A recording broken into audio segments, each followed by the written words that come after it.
Greetings, metalheads, and welcome to No Nonsense Metal Reviews. I'm George, and today I'm back ranking the studio albums of the mighty Slayer, tackling this incredible discography from one of the biggest, one of the best bands, not just in thrash metal, but just metal, heavy music, extreme music in general. Slayer are so important for the evolution of metal, so influential, influenced so many bands, and actually Slayer are just freaking legends. A truly brilliant band. I absolutely love Slayer. I've been a fan of Slayer for many, many years. They were one of the first thrash bands that I really got hooked on. And of course, many of us faithful metalheads love Slayer because they are just such a great band. So consistent, so many great albums. We've got 12 full-length studio albums, which I have painfully been putting head to head.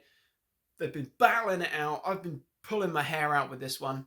Maybe not quite, but it's been a real challenge, a really difficult challenge because these albums are so good. But it's been a really fun challenge because these albums are just so great. Revisiting them all, listening to all these albums again has been a real pleasure. It's been a great experience. They are just such a good band.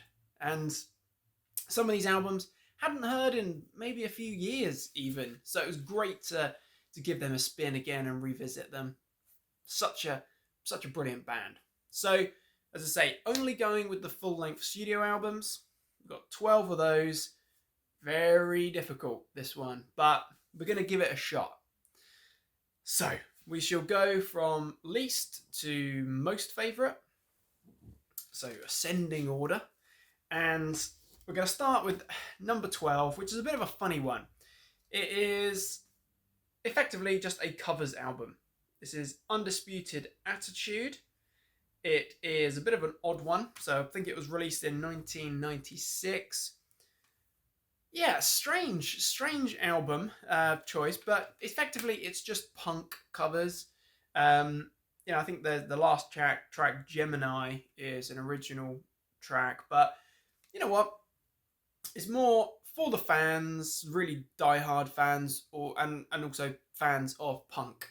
Doesn't really do a huge amount for me, I must admit. It's not awful by any means. It's just a bit of a strange one. So number 12 for me would be Undisputed Attitude. First album proper then. First album of all original material.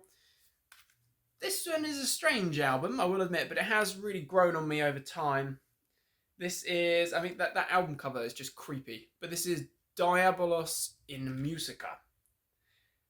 This is actually a good album, a very good album, I would say. So it was released in 1998. Widely considered to be a bit of maybe a slightly subpar album. That said, I still think it's a really good album. It's got some great tracks, like Bitter Peace, the opening track, is really, really strong. It's a really good ripping Slayer track, definitely. Stain of Mind is a good one. Perversions of Pain is a good number.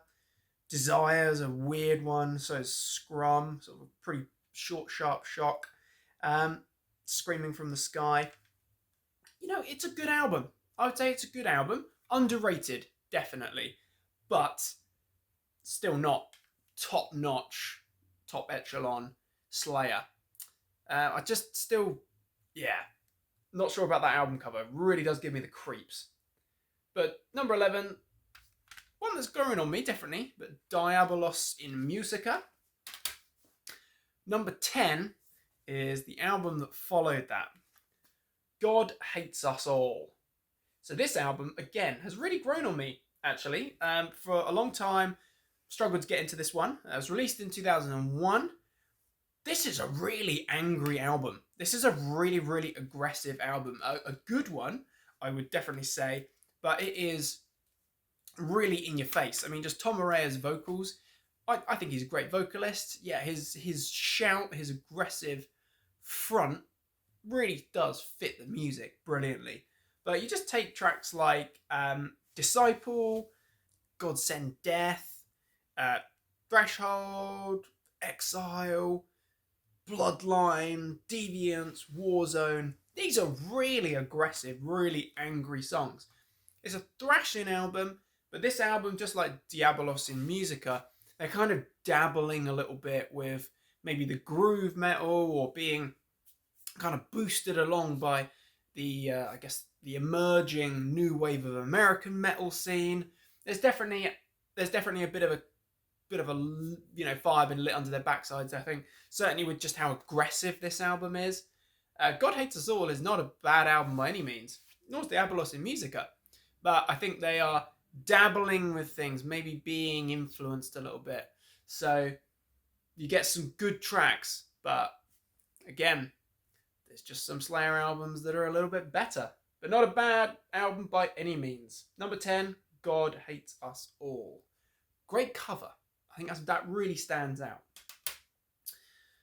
Okay, now it's getting a little bit more challenging, of course. Number 9. I've actually got the most recent album, Repentless. So this album was released in 2015, the final studio album from the band. Of course, it doesn't feature the late, great Jeff Hanneman. It does, in fact, feature the excellent, absolutely freaking riff legend Gary Holt from Exodus, of course, and we've got Paul Bostaff on drums. So, haven't got Dave Lombardo, we've got Paul behind the kit, absolutely crushing it. You know what? When this album came out, I think it took me a while to pick it up. I don't think I was particularly interested because there was a lot of reviews that were a bit damning about it, but it has definitely grown on me over time. I think this is a really strong album. The title track is great. Take Control is brilliant. Cast This First Stone. I love the dark, brooding When the Stillness Comes. I think that's great. Implode, Piano Wire, You Against You. It's a good album. I think it sounds good. It's really well produced. You know, Slayer, they haven't changed massively over the years. They've been a pretty consistent band. It sounds most definitely like Slayer. And I think having a little bit of a revised lineup, maybe put a bit more vigor into the band, don't know. But I would say it's a strong album. It's a very strong thrashing album. Some cracking riffs there. I like it. It's just, there are albums that are a little bit better, maybe. So number 9, we're going with Repentless. A strong and fitting farewell for now. Number 8 then, might surprise some. It's an album I absolutely love, of course, but South of Heaven, a very different album. You think this is a slower pace than what came before it. We had, Hell Awaits, even Show No Mercy, Hell Awaits, Rain and Blood, ripping fast-paced albums. This one's a bit of a slower affair. Slightly. It's a great album. It's a classic album, an absolutely legendary album, released in 1988. The 4th album from Slayer. The band was on great form. I do love that title track, that kind of slightly doomier vibed South of Heaven. Silent Scream, amazing, Live Undead. Behind the Crooked Cross, I should say, get my words out, absolutely excellent, as is Mandatory Suicide, Ghost of War. The one that I could probably do without is the cover of Judas Priest's Dissident Aggressor, closing with Spill the Blood as well. It's a great album. It's a classic album. No doubt about that. Just that there's other ones I prefer slightly more. Number 8, South of Heaven. Number 7 then, Christ Illusion. So this album is a bit of a dark business. This is a very dark, very heavy album, cracking riffs. I think these are some of the grooviest riffs that we get from the band. I do love it though. I think it packs some incredibly groovy tracks. Tracks like the absolutely blistering Flesh Storm that kicked the album off. Catalyst, is brilliant. Skeleton Christ, Eyes of the Insane, Jihad, Catatonic, Black Serenade, Cult. It's a really dark album, really heavy, very groovy, really crunchy riffs. It's a great one.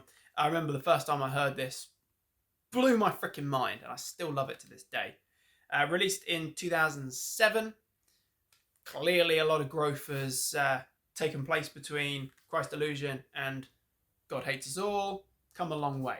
Great album though. The number 7, the very dark business, Christ Illusion. Number 6 then. This one I really struggled with. To be honest, my albums at number 6 and number 5 and number, 4. Yeah, really struggled with these ones. These were rotating for days and weeks. But we are going with album number 5, Seasons in the Abyss. Great album. Masterpiece album, released in 1990. This is a really dark album, very heavy, proper dirgy sound. Whereas South of Heaven sounded a bit, definitely slower than Rain and Blood. You know, it had a bit more of a similarity with maybe Show No Mercy in the slightly more heavy metal vibe. This is really dark. This is a heavy album, such thick riffing, really putrid tone there. War Ensemble, Blood Red, the dark and evil Spirit in Black, the absolute thrash storm, Expendable Youth, Hollow Point, Skeletons of Society. Born of Fire's great one, as is the title track, which is just like doomy thrash. It's a classic album. Love it. Seasons in the Abyss, 1990. A fantastic album. Now we are going with an album that has rapidly, for me, it's rapidly shot up in my estimations over time. Number 5, we've got Divine Intervention. A criminally underrated album. A very dark album. This has a real hair standing on end, sort of chilling sound to it. It's very heavy. I would say that it does just, at the minute for me, it does just slightly top Seasons in the Abyss, although I think these two are very evenly matched. Great album. Killing Fields. Basically just that. That's one of the strongest album openers that we've got from Slayer, and that's saying something. The short and savage Sex Murder Art. Fictional Reality. That's a creepy number. The bruising Ditto Head. The title track is brilliant, as is Circle of Beliefs. Album highlight for me is SS3. That is creepy. That's a nasty number. Brilliant though.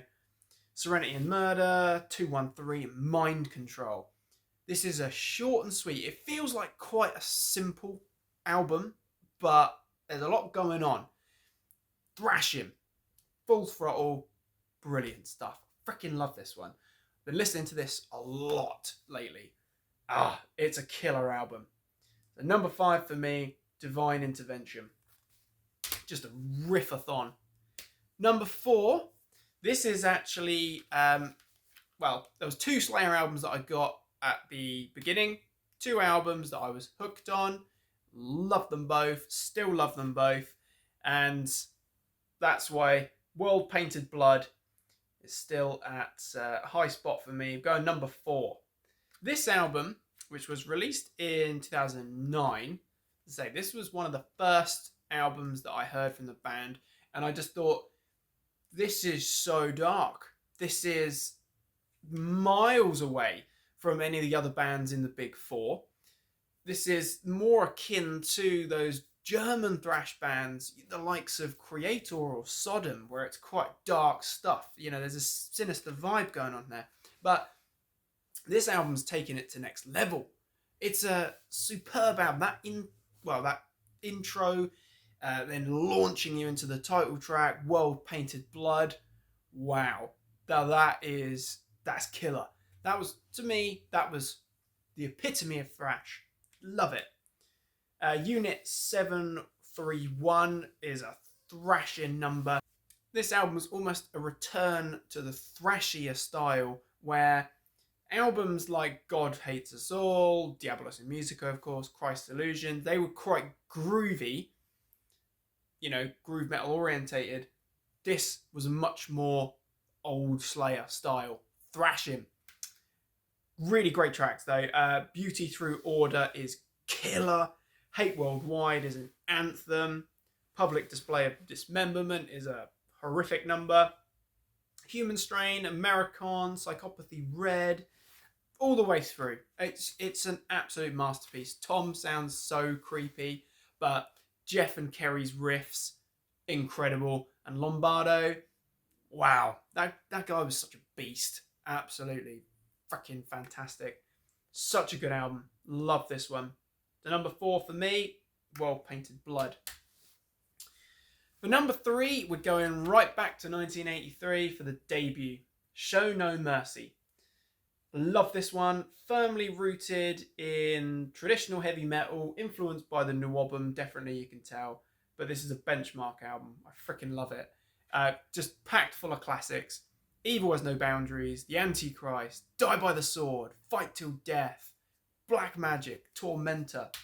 Can't get enough of it. Freaking love that album. Absolutely brilliant. It sounds very youthful and energetic. As I say, you can hear the traditional heavy metal vibes in there. But you know what? It stands up, and it stands up very strong even to this day. But I do slightly prefer Hell Awaits. So at number 2, we've got Hell Awaits, which was the follow-up album. These two were really close for me. They were rotating steadily for a long time. And with good reason, because they're both great albums.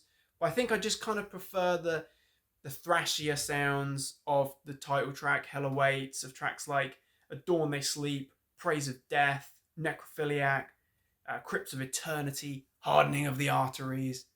This is killer stuff. I freaking love this album so much.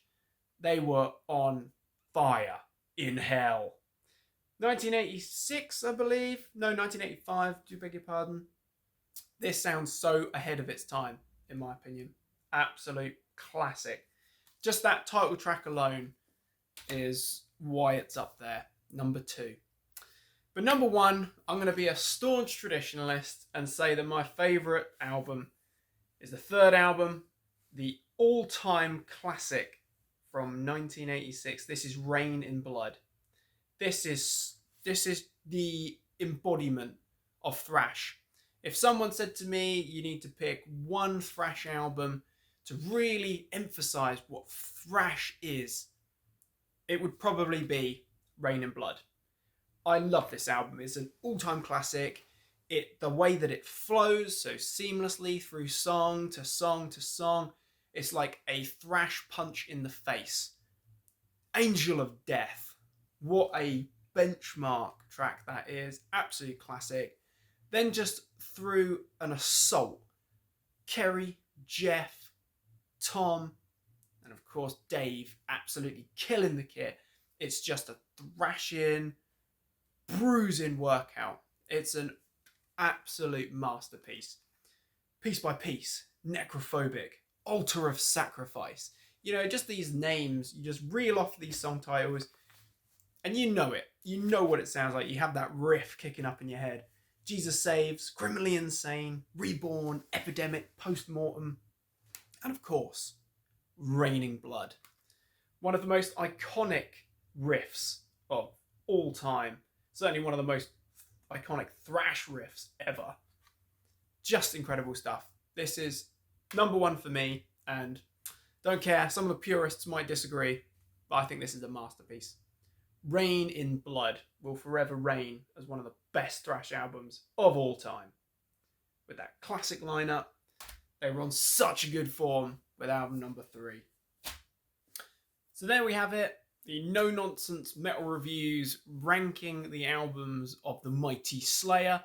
And just to recap, in album number 12, we had that rather peculiar Undisputed Attitude, the punk covers album. Interesting. Number 12, as I say. Number 11, we had Diabolos in Musica, an album that's very much grown on me over time.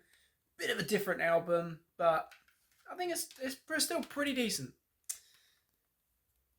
Number 10 then, we have God Hates Us All. Lovely number. A very aggressive, very angry album. But again, a good one. Then we've got at number 9, Repentless, the last studio album from Slayer. A very strong album indeed. I think it's got some great tracks in there. Tracks like Repentless, Take Control, When the Stillness Comes. It's a really good album. Then we have an absolute classic, South of Heaven, number 8, benchmark album. Just a slightly slower pace than its predecessor. At number 7, we have Christ Illusion. Absolutely blinding album. That's so dark, so heavy. Then at number 6, we have Seasons in the Abyss.